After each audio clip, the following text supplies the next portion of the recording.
Tomas asleep amidst the trees. Bats all are swaying in the breeze.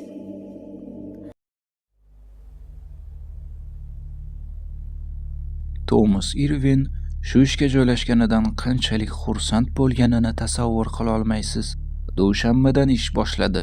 Kayfiyati a'lo edi. O'ta nufuzli kompaniyada katta maosh olib ishlaydi-da axir. Kompaniya direktori g'alatiroqdek tuyuldi.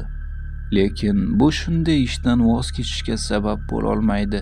Bundan tashqari yana qachon ko'radi uni? Tomas ko'rsatilgan ish o'rniga o'tirib, ishtiyoq bilan hisobot tayyorlashga kirishdi.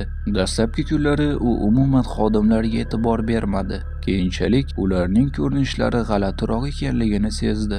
Doim jim ishlashar, bir-birlari bilan sira gaplashmasdi.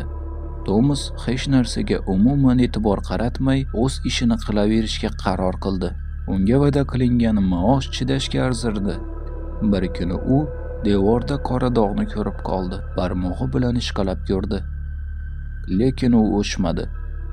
Kechqurun ish tugagach, boshqalarga sezdirmay uni devor rangiga bo'yab qo'ydi.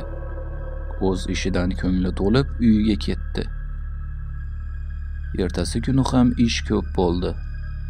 Ko'z qirini tashlab, devorda kecha o'z ustini bo'yab tashlagan dog'ni ko'rdi. Faqat u avvalgisidan ancha katta edi.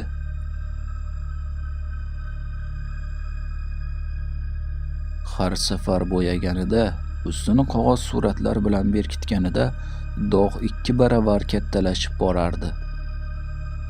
Bir kuni Tomas ishdan so'ng ancha ushlanib qoldi. Tayyorlanadigan hisobotlar ko'p edi. U yana o'sha qora dog'ga qaradi.